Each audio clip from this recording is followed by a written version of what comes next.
नमस्कार, मंडल news bulletin में आपका स्वागत है। आइए पेश करते हैं आज के कुछ प्रमुख व मुख्य समाचार। अब तक यदि आपने मंडल न्यूज के इस चैनल को लाइक व सब्सक्राइब नहीं किया है तो जल्द से जल्द इस चैनल को लाइक व सब्सक्राइब जरूर कर दें।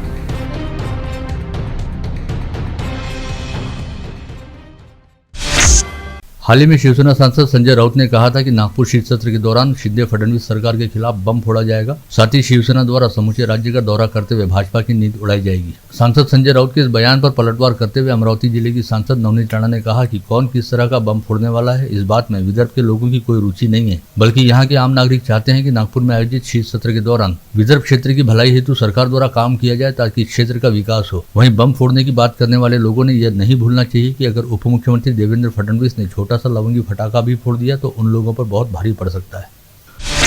वहीं दूसरी ओर बडनेरा निर्वाचन क्षेत्र के विधायक रवि राणा ने भी कहा कि इससे पहले उद्धव ठाकरे व संजय राउत के साथ रहने वाले 40 विधायक बाला साहब के विचारों पर चलते हुए भाजपा के साथ आ गए हैं। यह बम तो काफी पहले फूट गया, लेकिन अब जो बम फूटेगा उसकी वजह से संभवतः उद्धव ठाकरे व आदित्य ठाकरे पिता पुत्र को जेल जाना पड़ सकता है। साथ ही अगर उप मुख्यमंत्री देवेंद्र फडणवीस ने बम फोड़ दिया तो सेना सांसद संजय राउत को भागने और छिपने के लिए भी जगह नहीं मिलेगी।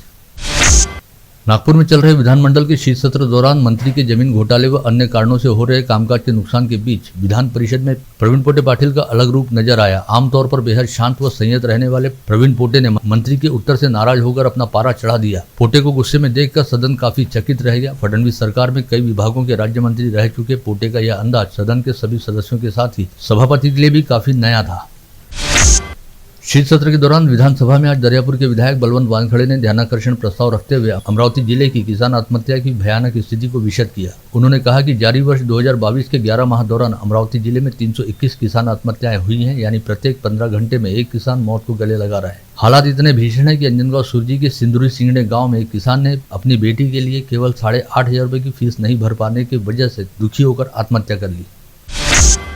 लोगों के घर बनाने हेतु शहर व ग्रामीण अनुदान में फर्क को दूर करने के लिए विधायक बच्चू कडू ताड़पत्री की झोपड़ी में रहकर आंदोलन करने जा रहे हैं। वे झोपड़ी से ही विधानमंडल का नागपुर शीत सत्र अटेंड करेंगे। विधायक बच्चू कडू ने कहा कि गांव में घर बनाने के लिए सरकार आवास योजना में केवल 1,18,000 रुपए देती है, जबकि शहर में यही रकम 2 गुनी यानी 2,67,000 रुपए के आसपास है। ऐसे में गाँव में भी घर बनाने के लिए शहर के बराबर रकम देने की मांग करते हुए विधायक बच्चू कडू ने तंबू आंदोलन करने की घोषणा की। केंद्र सरकार द्वारा प्रधानमंत्री जन विकास कार्यक्रम के तहत विभिन्न राज्य के जिलों को हर वर्ष विकास निधि दी जाती है। इसी कार्यक्रम के तहत पहली बार सांसद नवनीत राणा के प्रयासों से अमरावती जिले के लिए 320 करोड़ रुपए की निधि मंजूर हुई है। इसी कार्यक्रम के तहत राज्य के मुख्य सचिव मनु कुमार श्रीवास्तव आज नागपुर में है और सांसद नवनीत राणा की अध्यक्षता में एक बैठक लेकर सभी विभाग के अधिकारियों से चर्चा कर 1 सप्ताह के भीतर राज्य सरकार द्वारा अपनी रिपोर्ट केंद्र सरकार को भेजी जाएगी, जिसके चलते आज शहर के तमाम बड़े आला अफसर नागपुर में बुलाई गई बैठक में मौजूद थे। आगामी 19 से 23 जनवरी के दौरान साइंसकोर मैदान पर जिला कृषि महोत्सव का आयोजन किया जा रहा है, जिसका नियोजन करने हेतु जिलाधीश कार्यालय में पूर्व तैयारी की समीक्षा करने गत रोज राज्यसभा सांसद अनिल बोंडे की अध्यक्षता में एक बैठक बुलाई गई। इस बैठक में सांसद बोंडे ने कहा कि इस महोत्सव की सफलता के लिए कृषि विभाग सहित सभी संबंधित महकमों द्वारा आपसी समन्वय साध कर प्रभावी तरीके से नियोजन किया जाए। गत रोज अमरावती के पूर्व पालक मंत्री सुनील देशमुख ने एक प्रेस नोट जारी करते हुए कहा कि भाजपा नेताओं द्वारा विकास को लेकर अपना पूरा फोकस नागपुर पर ही रखा जा रहा है, जबकि नागपुर के विकास का मतलब विदर्भ का विकास नहीं है। इस आरोप पर पलटवार करते हुए अमरावती शहर के भाजपा नेता व मनपा के पूर्व सभागृह नेता तुषार भारती ने कहा कि सुनील देशमुख ने भाजपा नेता व केंद्रीय मंत्री नितिन गडकरी पर निशाना साधने का प्रयास किया है, लेकिन ऐसा करते समय शायद वे भूल गए कि नितिन गडकरी ने समूचे राज्य में सड़कों का जाल बिछाया है, जो कांग्रेस की सत्ता के दौरान कभी नहीं हुआ, और केंद्रीय मंत्री नितिन गडकरी ने विकास को लेकर कभी कोई क्षेत्र निहाय भेदभाव नहीं किया। ऐसे में किसी समय राज्य मंत्री व जिला पालक मंत्री रहने वाले सुनील देशमुख अब भारतीय जनता पार्टी से कांग्रेस में जाने के बाद सस्ती लोकप्रियता हासिल करने का प्रयास कर रहे हैं। विगत कुछ दिनों से चीन, जापान, अमेरिका व कोरिया जैसे देशों में एक बार फिर बड़े पैमाने पर कोविड की बीमारी का संक्रमण फैल रहा है, जिसे देखते हुए देश में भी इस महामारी के खतरे को लेकर आवश्यक प्रतिबंधात्मक उपाय किए जा रहे हैं। इसके चलते केंद्रीय स्वास्थ्य महकमे द्वारा जरूरी दिशा निर्देश जारी किए गए हैं, जिसके तहत मनपा के स्वास्थ्य विभाग द्वारा शहर के सभी नागरिकों को कोविड महामारी के संभावित खतरे के बारे में सचेत करते हुए इससे बचाव हेतु प्रतिबंधात्मक पंचसूत्री का पालन करने हेतु कहा गया है। इसके साथ ही कोविड वायरस के नए वेरिएंट का संक्रमण फैलने की स्थिति में स्वास्थ्य महकमा और स्वास्थ्य सुविधाएं पूरी तरह से तत्पर हों। इस बात के मद्देनजर केंद्रीय स्वास्थ्य मंत्रालय के निर्देश पर जिले के स्वास्थ्य महकमे द्वारा अमरावती शहर से जिले में अस्पताल, बेड, स्वास्थ्य उपकरण व चिकित्सा सुविधाओं की मॉकड्रिल करते हुए एक तरह से पूर्वाभ्यास किया गया। इसके तहत जिला शल्य चिकित्सक के मार्गदर्शन में जिला स्वास्थ्य अधिकारी व मनपा के स्वास्थ्य अधिकारी ने अपने अधीन रहने वाले सरकारी अस्पतालों में स्वास्थ्य सुविधाओं, चिकित्सा उपकरणों व उपलब्ध बेड के साथ ही दवाइयों के स्टॉक का भी जायजा लिया और इससे संबंधित रिपोर्ट राज्य व केंद्रीय स्वास्थ्य महकमे को भेजी जा रही है। कोविड को लेकर बदल रही स्थिति व संभावित तैयारी के साथ ही आवश्यक उपाय योजनाएं करने की दृष्टि से जिलाधीश पवनीत कौर द्वारा परसों गुरुवार 29 दिसंबर को अपने कार्यालय में स्वास्थ्य महकमे की बैठक बुलाई गई है, जिसमें खुद जिलाधीश द्वारा संभावित उपाय योजनाओं को लेकर आवश्यक समीक्षा की जाएगी।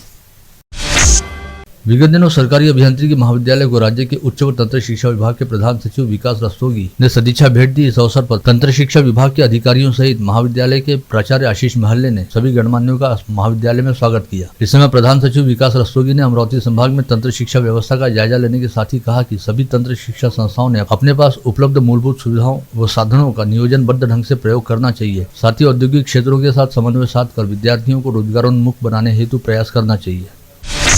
देश के प्रथम कृषि मंत्री व शिक्षा महर्षि डॉक्टर पंजाबराव उर्फ भाऊ साहब देशमुख का 124वां जयंती उत्सव आज शिवाजी शिक्षा संस्था में मनाया गया। संस्था द्वारा संचालित पीडीएमसी परिसर स्थित छत्रपति शिवाजी महाराज सभागार में जयंती उत्सव का आयोजन किया गया था। संस्था के अध्यक्ष हर्षवर्धन देशमुख की अध्यक्षता में आयोजित इस कार्यक्रम में केंद्रीय भूतल परिवहन मंत्री नितिन गडकरी ने ऑनलाइन हिस्सा लिया। सभी गणमान्य अतिथियों ने सर्वप्रथम पंचवटी चौक के निकट स्थित स्मारक स्थल पर डॉक्टर पंजाबराव देशमुख के आदमकद पुतले का अभिवादन किया, जिसके बाद जयंती उत्सव कार्यक्रम के प्रारंभ में भाऊ साहब की प्रतिमा का पूजन किया गया। हीच खरी कल्पकता आहे, ज्याचा संबंध आपल्या सामाजिक आर्थिक परिवर्तनाशी पण आहे। परंतु या संदर्भामध्ये विशेषतः ज्ञानाचा वापर करण्याकरता बऱ्याच गोष्टी बदलाव्या लागतात, बदलून घ्याव्या लागतात, कारण परिस्थिती देखील बदलत असते। भाऊसाहेबांनी विशेषतः कृषी क्षेत्रामध्ये जे काम केलं, त्यामुळे देशाचे पहिले कृषी मंत्री म्हणून त्यांनी जे योगदान दिलं, त्या योगदानात त्यांनी अनेक गोष्टी करण्याचा प्रयत्न केला। पण दुर्दैवाने आज देखील ग्रामीण भारतातली स्थिति काही चांगली नहीं है। मनपा क्षेत्र अंतर्गत रहने वाले संपत्ति धारकों द्वारा आगामी 31 दिसंबर तक अपने बकाया संपत्ति कर का भुगतान करने पर बकाया कर पर लगने वाले ब्याज व दंड की राशि में 100% छूट दिए जाने को लेकर मनपा आयुक्त प्रवीण आष्टीकर ने अपनी मंजूरी प्रदान की है। साथ ही ऑनलाइन तरीके से कर का भुगतान करने पर 1% की अतिरिक्त छूट भी दे रहेगी। मनपा कार्य क्षेत्र अंतर्गत शहर में विभिन्न चौक चौराहों व सड़कों के किनारे लगाए गए अवैध होर्डिंग्स को लेकर नागपुर खंडपीठ द्वारा दिए गए आदेश पश्चात मनपा प्रशासन ने अपनी सक्रियता दिखाते हुए गत रोज एक ही दिन के दौरान शहर के विभिन्न इलाकों में लगे 28 अवैध होर्डिंग को कार्रवाई करते हुए हटा दिया। मनपा द्वारा की गई इस कार्रवाई के चलते शहर में अवैध होर्डिंग लगाने वाली कंपनी में अच्छा खासा हड़कंप व्याप्त है। जिले के सांसद नवनीत राणा को लेकर सोशल मीडिया पर एक आपत्तिजनक पोस्ट डालने के मामले में युवा स्वाभिमान की पार्टी की शिकायत पर बडनेरा पुलिस ने युवा सेना के हेमंत बरे के खिलाफ झूठा मामला दर्ज किया है। इस आशय का आरोप लगाते हुए युवा सेना के प्रतिनिधि मंडल ने पुलिस आयुक्त नवीन चंद्र रेड्डी से भेंट की और बडनेरा पुलिस द्वारा दर्ज किए गए मामले को तत्काल खारिज करने की मांग की। प्रहार जनशक्ति पार्टी के महानगर प्रमुख बंटी रामटेके के नेतृत्व में जिला शल्य चिकित्सक के कार्यालय में सो जाओ आंदोलन किया गया। साथ ही अस्पताल प्रशासन को जिला स्तरीय अस्पताल में सफाई कर्मचारी व वार्ड बॉय की नियुक्ति 24 घंटे के भीतर करने का अल्टीमेटम भी दिया गया।